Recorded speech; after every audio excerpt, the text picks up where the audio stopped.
السلام عليكم ورحمة الله وبركاته. أصحابتك وحرن جنة الكمركة للسود وهذا أدي هذا ومهتنتين ما أنتوا السبتي وأنا لبيت وانك بشة تضبات جولاي سنة كلابدا كن يشان يلباتنك موقال كان محاربة إن ندي كل وذاقو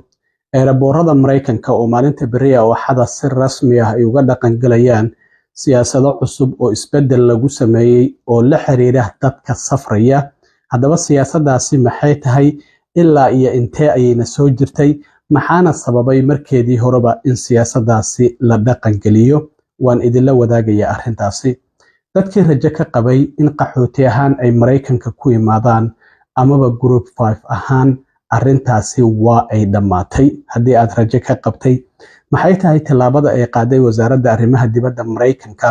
oo rajadaasi meesha ka saartay qaxooti ahaan ama group 5 Mareykanka qofkii rajaynay inuu ku yimaado gabi ahaanba meesha ka saaraysa tallaabadaas maxay tahay wasaaradda arrimaha dibadda ay qaadana sidoo kale waan idinla wadaagaya balse marka hore soo dhawaada guud ahaan caalamkaba dadka safraya ee raboorada marka ay ka safrayaan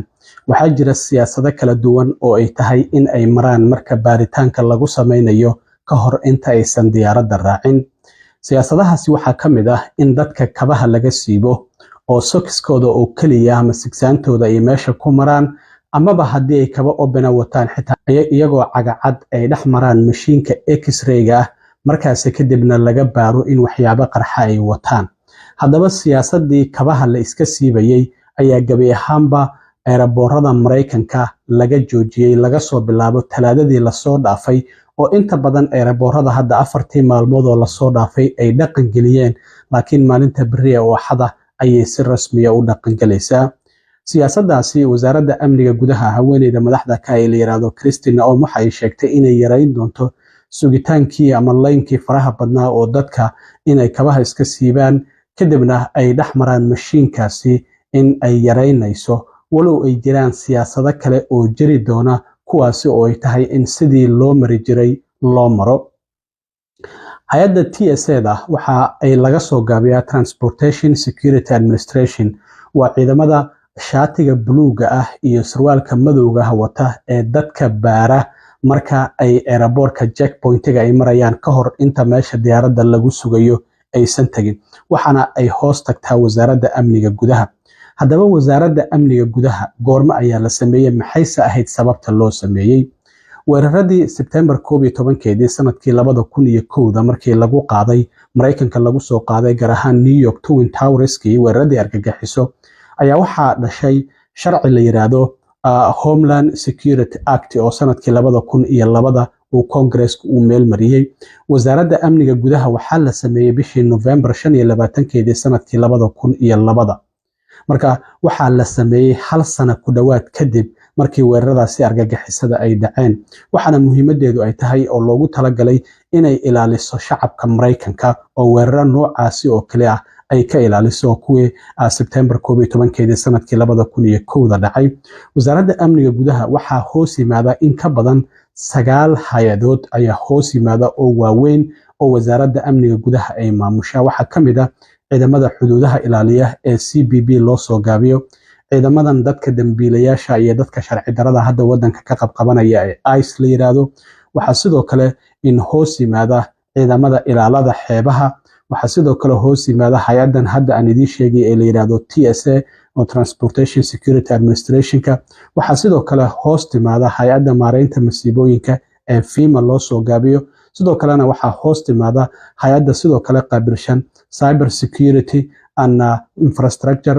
Security Agency oo CISA loo soo gaabiyo waxaa sidoo kale hoos timaada Federal Law Enforcement in hay'adan la yiraahdo oo sidoo kalena iyadana loo soo gaabiyo FLETC loo soo gaabiyo iyo hay'ado kale oo ay kamid tahay Federal Protection Services hay'adahaasi dhammaan waxay hoos yimaadaan wasaaradda amniga gudaha marka wasaaraddaasina waxaa la sameeyay weeraradii 2001 sanad kadib Congress-ka sharci ay meel mariyeen oo lagu dhisay marka haweeneyda madaxda ka ah Christina oo ayaa talaadadii ku dhawaaqday siyaasadii kabaha la iska siibayay inaysan jiri doonin qofka hadda kadib kabihiisa soo wato ayaa qaybta baaritaanka ama mashiinka x-rayga oo dhex mari doona sababtuna waxay tahay tiknoolajiyadii inay casri noqotay oo hadda waxyaabaha qarxa mashiinkaasi x-rayga oo aad dhex maraysa haddii aad wadato lagugu ogaan karo haddaba siyaasadan goorma ayaa la soo rogay marka in kabaha qofka laga siibo marka airport security-ga uu marayo. waxaa jirtay in nin wadanka Britain u dhashay oo magaciisa la yiraahdo Richard Reed uu kabihiisa waxyaabo qarxa uu ku soo qariyay bishii December sanadkii 2001 ku dhawaad 3 bilood kadib weeraradii argagixiso ee New York markii ay dhaceen September 11 sanadkii 2001. ninkan marka diyaarad ka soo baxday Paris oo Miami Florida u soo socotay ayuu soo raacay, waxaana mid ka mid ah shaqaalihii diyaaradda u arkay ninkan oo doonaya kabihiisa taraq oo watay inuu ku shido. markaas kadib ma aysan qarxin kabihiisa. waad aragtaan ninkan magaciisa Richard Reed, sawirkiisa waa kaasa, waa la qabtay, markaas kadib waa la xiray. haddana waxa uu ku jiraa xabsi daa'in ayaa lagu xukumo, xabsi ku yaala Colorado ayuu ku jiraa. xabsigaas waa xabsiyada ugu adag ee Mareykanka ah. waxaa jirta sidoo kale 2009 nin kale inuu isku dayay in isaguna underwearkiisa ama hoosgashigiisa waxyaabo qarxa uu soo geliyo, laakiin uu ku guul daraystay. markaas kadib marka ayaa siyaasadan in kabaha la iska siibaha la dhaqan geliyay ilaa iyo markiina waa ay jirtay. marka siyaasadan in kabaha la iska siibo eeraboorada waxaa si rasmi ah loo dhaqan geliyay bishii Agosto ee sanadkii 2006. 19 sano ayaana ay jirtay in siyaasadaasi marka hadda gabi ahaanba eeraboorada Mareykanka waa la soo gabagabeeyay, ma jiri doonto. iyadoo sidoo kale wasiirka amniga gudaha Kristen Noem ay sheegtay in siyaasado kale ay doonayaan in isbedel ay ku sameeyaan, laakiin faahfaahin ma aysan ka bixin. siyaasadaha kale ee jiri doona waxaa ka mid ah qofku marka eeraboorka uu dhex marayo suunkii sidii ayuu isaga siibi doonaa, jaakadiisa uu iska siibi doonaa, laptopkiisa sidoo kalena meeshii la gelinay ayuu gelin doonaa, iyo sidoo kale qaar ka mid ah waxyaabaha dareeraha qofku haddii uu wato, sidoo kalena haddii 3.4 ounces ay ka badan yihiin ama 100 ml haddii ay ka badan yihiin waa qofkaasi waxa micnaheedu tahay in laga qaadi doono waxyaabahaas. marka siyaasadahaas waxay wasiirka amniga gudaha ay sheegtay in ay dib u eegis ay ku sameyn doonaan, laakiin ma aysan sheegin siyaasadaha ay doonayso in meesha laga saaro. marka siyaasadihii kabaha la iska siibay eeraboorada Mareykanka gabi ahaanba hadda kadib ma jiri doonaan. arrintaasi haddii halkaasi aan kaga gudbo, maxay tahay tallaabada ay qaaday wasaaradda arrimaha dibadda Mareykanka oo dadkii rajo ka qabay in Mareykanka qaxooti ahaan ay ku yimaadaan ama group 5 ha noqoto ama qaxootigii caadiga ha noqoto, gabi ahaanba rajadaasi meesha ka saaraysa. maxkamadda sare ayaa maamulka Trump waxay u ogolaatay in shaqaalaha federaalka ah intii uu doono uu shaqada uu ka ceerin karo. haddaba wasaaradda arrimaha dibadda ayaa waxa ay ku dhawaaqday in shaqaale ka badan ilaa iyo 1,300 oo qof in gabi ahaanba shaqada laga ceeriyo. shaqaalahaasi waxa ay quseynayeen amaba shaqada ay qabanayeen waxa ay quseynaysay in la ilaaliyo xuquuqda aadanaha ee guud ahaan caalamka iyo in dib loo qaado dimuqraadiyadda. sidoo kalena waxaa ku jira arrintan waa arrinta qaxootiga quseynaysa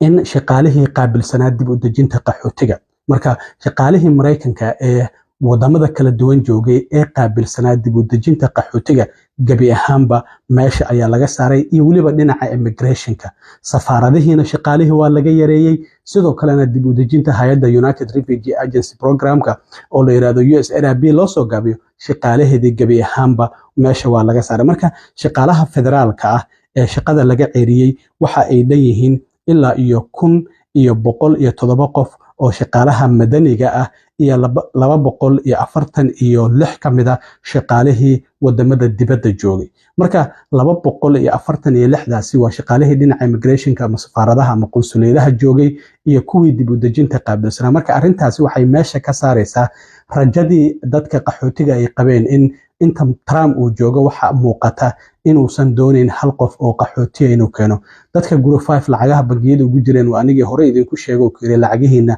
goobtaasi kala baxa. haddana waa markii ugu dambeysay sida muuqata rajadii qaxootinimo ama group 5 Trump gabi ahaanba waa uu dilay, meeshana waa uu ka saaray. inta uu joogo ma u malaynayo in qofna qaxooti ahaan uu ku imaanayo amaba group 5 ahaan uu ku imaanayo. dhinacii viisayaasha waa macquul inay jiraan walow shaqaalihii hadda la yareynayo aad aragtaan safaaradihii, arrintaasina dib u dhac weyn uu ku imaan karo oo laga yaabo dad fara badan inaan la keenin. dadkii viisayaasha ama isqabay ama isdhalay ama waalidiin ahaa waa caadi, waa la keeni karaa, laakiin ayadana dib u dhac ayaa ku imaan kara marka la eego baaxadda shaqaalahan shaqada wasaaraddu ay ka joojisay. marka waxaan ogeyn horaantii sanadkan sidoo kale in waraaq ay wasaaradda arrimaha dibaddu ay Congress-ka u dirtay hay'adda USAID gabi ahaanba waa tii meesha laga saaray oo gargaarka gaarsiin jirtay wadamada caalamka. ilaa iyo 18,000 oo shaqaale ka badan ayaana horaantii sanadkan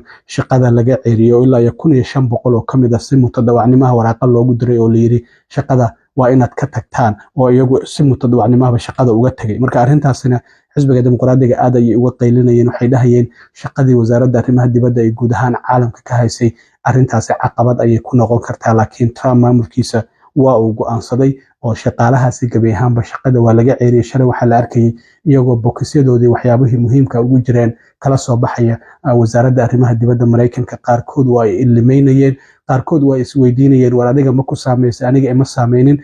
way isku tacsiyadeynayeen shaqaalaha qaarkood iyagoo ilimeynaya ayaa xitaa la arkayay maadaama shaqadoodii ay lumiyeen qofkaasina waa meeshii inkamka uu ka soo galaya waxay noqonaysaa hadda kadib in uu shaqo kala raadsado marka arrintaasina waan rabay inaan idinla socodsiiyo aad iyo aad waa mahadsantiin asxaabta intaan mar kale kulmi doono waa saaxiibkiin cilmi waaro idinla sidaa iyo nabadgelyo